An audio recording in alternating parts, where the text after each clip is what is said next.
এটা বহুত ডাঙৰ ৰহস্য সোমাই আছে তাত মাইকী মানুহৰ কোনো কামেই নাই মাইকী মানুহগৰাকীয়ে দৰৱ দিছে এতিয়ালৈ কেলে গৈছিলে চুলি থকা মানুহৰ তাত কামেই নাই চুলি থকা মানুহজনে এতিয়া মাৰ খাবলগীয়া তাত কেলে হ'ল এইবোৰৰ মাজত কিবা ৰহস্য থাকে পায় অসমীয়া বায়েকতো হওঁতে অসমীয়া জাতি নাইকিয়া হৈ যাব কাইলৈ পৰা পংকজ পাঠকে এইবিলাক কাম বাদ দিব পাৰে তেনেকুৱা পংকজ পাঠকক দেখি হেজাৰজনে কাম কৰিবলৈ বাদ দিব ৰাইজৰ কাৰণে তেতিয়া এদিন আমি নিজেই নিষেধ হৈ যাম চিন্তা কৰিব ধ্যান দিব আৰু এই কথাকেইটা ভুল শুদ্ধ ওপৰত এটা মন্তব্য লাইন হৈ যে যিকোনো জেগাত টপা মানুহবিলাক আহি পেলাই লাইন পাতিছিলে আজি সেই পংকজ পাঠকক এটা জেগাত চুলি লগাবলৈ যাওঁতে ধৰি পেলাই আঁঠু বহাই থৈছে এতিয়া টপা মানুহসকলৰ কি হ'ব নে চুলি গজিবনে নগজিবনে নে বিকল্প কি হ'ব সেই বিষয়ৰ ওপৰত মই ভিডিঅ' বনাব বিচৰা নাই অসমীয়া সমাজৰ মই পংকজ পাঠকক কৰা অপমানৰ ওপৰতহে ভিডিঅ' বনাবলৈ লৈছোঁ কথাকেইটা গুৰুত্ব দি শুনিব যদি শুনিবলৈ মন নাই নুশুনিব আৰু যিসকলে তেখেতৰ লগত যোগাযোগ কৰি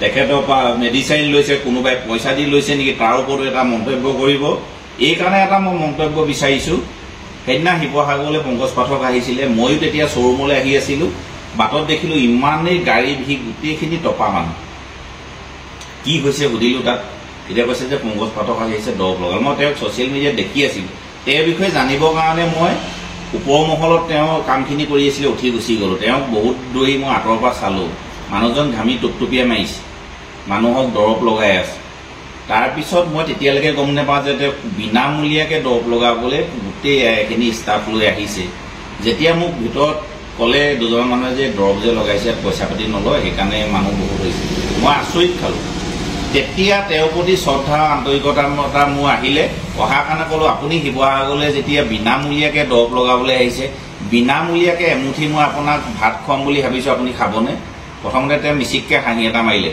তাৰপিছত মই ৰিকুৱেষ্টটো কৰিলোঁ হ'ব তেতিয়াহ'লে আমি খাই যাম বুলি ক'লে কথাখিনি গুৰুত্ব আছে সেইকাৰণে কৈছোঁ বিনামূলীয়াকৈ দৰৱ লগাবলৈ আহিছে তাত তেতিয়াহ'লে কি ৰহস্য সোমাই আছে আৰু 2 নম্বৰ 3 নম্বৰ বাৰ দৰৱ লগাই বহুত মানুহৰ চুলি গজিছে সেইটোত কি ৰহস্য আছে তেতিয়াহ'লে এইবিলাক কিবা সাধু কথাৰ নিচিনা হৈ যোৱা নাইনে নে মানুহজনক কোনোবাই টাৰ্গেট কৰি অন্যায় কৰিবলৈ লোৱা নাইনে শিৱসাগৰত ইমান টপা মানুহে তেওঁৰ পৰা দৰৱ লগালে কোনেও এমুঠি তেওঁক ভাত খুৱাবলৈ যোগাযোগ নকৰিলে কাৰণ মই খন্তেকতে গৈ তেওঁৰ ওচৰলৈ গ'লতে তেওঁ মান্তি হৈছিলে ভাত খাবলৈ তেওঁ মোক এবাৰলৈ কোৱা নাই যে ইয়াত মানুহ কোনোবাই আমাক খাবৰ কাৰণে যোগাৰ কৰিছে বুলি কথাটো অকণমান ধ্যান দি শুনিব তেখেতটো কথামতে তেনেকৈ হ'ল আমাৰ হোটেললৈ আহিলে ভাত এমুঠি খালে মই নিজেও 2-3খন চব্জি তেওঁক বনাই দিলোঁ সুধিলোঁ যে নিৰামিষ তেওঁলোকক মাছ মাংস যোগাৰ কৰিছিলোঁ নেখাওঁ বুলি ক'লে নিৰামিষ দিয়ক বুলি ক'লে খালে খাই তেখেতলোক গুচি গ'ল কিন্তু এটা বহুত ডাঙৰ কাম কৰি থৈ গুচি গ'ল আমাৰ হোটেলৰ যিখন কেছ টেবুল তাতে কেইটামান মিঠাই বাকচ আছে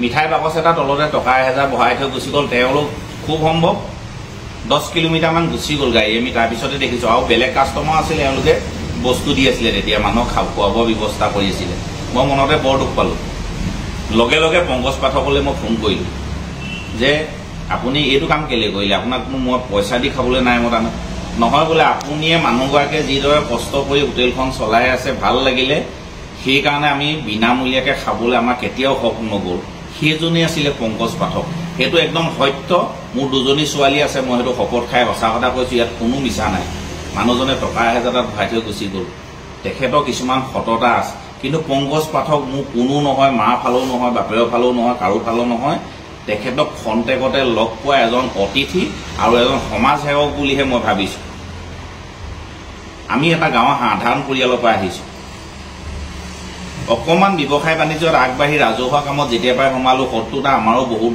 বাঢ়িলে মোক টাৰ্গেট কৰা মোৰ মানুহগৰাকীক টাৰ্গেট কৰা এতিয়া লাষ্টত মোৰ ছোৱালী দুজনীক টাৰ্গেট কৰা মানুহ আছে এইবিলাক বৰ সৰু কথা নহয় বহুত ডাঙৰ কথা আৰু বহুত দুৰ্ভাগ্যৰ কথা আমাৰ নিজৰ জাতিটো যদি এনেকুৱা হয় বহুত অবৈধ কাম কৰি অসমত ভিআইপি হৈ চলি আছে পাৰিব তেখেতলোকক আপোনালোকে আঁঠু গাব গৰু চোৰৰ পৰা তেল চোৰৰ পৰা লোহাৰ চোৰৰ পৰা সেই সোপাই অসমৰ আটাইতকৈ এতিয়া ডাঙৰ ভিআইপি পাৰিব তেখেতলোকক আপোনালোকে আঁঠু গাব তেওঁ যদি কিবা এটা ভুল হৈছে কেলৈ আইন কানুন নাই নি ছ'চিয়েল মিডিয়াত সেই সমাজৰ কাম কৰি যে মানুহটো কাইলৈ যদি তেওঁ ছুইচাইড কৰি দিয়ে বা কিবা এটা কৰি দিয়ে মনৰ দুখতে লাজতে মানুহে মানৱ দেহা এটাহে লৈ আহিছে মানুহ বহুত ওপৰলৈ যাব পাৰে মতিভ্ৰম হৈ বহুত তললৈ যাব পাৰে কিন্তু ভৱিষ্যতে যাতে আইন কানুন ৰাখি কোনোবাই কিবা এটা কৰিলেও এনেকুৱা নকৰে।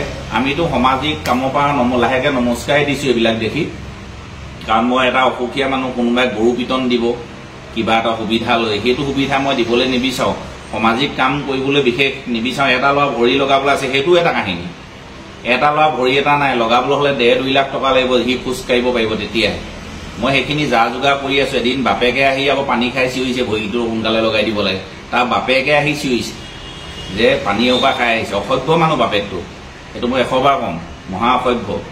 পিতেকটো ভৰি এটা নাই পৰি থাকে, তাক বহুত অসভ্যালি কয়, বহুত বেয়া কথা কয়। তাক নিজৰ পিতেকৰ মুখে সেইখিনি কথা কৈছে। গতিকে সামাজিক কাম কৰিবলৈ গ'লেও বহুত বিপদ আছে। মানুহ সমাজৰ কাম কৰাখিনি সাৱধানে কাম কৰিব, সামাজিক দিশত সাৱধানে আগবাঢ়িব। একো নকৰিলে কোনো বিপদো নাই, আপদো নাই, নকৰাই ভাল। তাতকৈ সমাজৰ কাম কৰিবলৈ গৈ, ৰাইজৰ কাম কৰিবলৈ গৈ অপমানিত হোৱাকৈ নকৰিলে লাভ আছে। আজি সেই উদাহৰণ পংকজ পাঠক। বেয়া লাগিছে এখন ফিল্ডৰ মাজত সমাজৰ কাম কৰিবলৈ অহা মানুহ এজনক আঁঠুকাই থোৱাৰ কাৰণে। যিমানে ভুল নহওক, বহুত অপৰাধী আছে অসমত, কিন্তু এইটো কাৰণে তেওঁক অপৰাধী বুলি কোৱা নাই। চুলি গজাবলৈ আহোঁতে মানুহৰ চুলি গজিছে, 2-3 বাৰ লগোৱা চুলি গজা মানুহ আমি লগ পাইছোঁ। গতিকে সেইকাৰণে তেওঁ অপৰাধী নহয় বুলি ভাবিছোঁ। আৰু তাত এটা বহুত ডাঙৰ ৰহস্য সোমাই আছে। তাত মাইকী মানুহৰ কোনো কামেই নাই। মাইকী মানুহ হোৱাকৈ দৰৱ দিছে, এতিয়ালৈকে কেলে গৈছিলে? চুলি থকা মানুহৰ তাত কামেই নাই। চুলি থকা মানুহজনে এতিয়া মাৰ খাবলৈকে তাত কেলে হ'ল? এইবোৰৰ মাজত কিবা ৰহস্য থাকিব পাৰে। অসমীয়া বাৰে সত্তৰ হওঁতে অসমীয়া জাতি নাইকিয়া হৈ যাব। কাইলৈ পৰা পংকজ পাঠকে এইবিলাক কাম বাদ দিব পাৰে। তেনেকুৱা পংকজ পাঠকক দেখি হেজাৰজনে কাম কৰিবলৈ বাদ দিব ৰাইজৰ কাৰণে। এতিয়া এদিন আমি নিজেই নিষেধ কৰি যাম। চিন্তা কৰিব, ধ্যান দিব, আৰু এই কথাকেইটা ভুল শুদ্ধৰ ওপৰত এটা মন্তব্য দিব। ধন্যবাদ।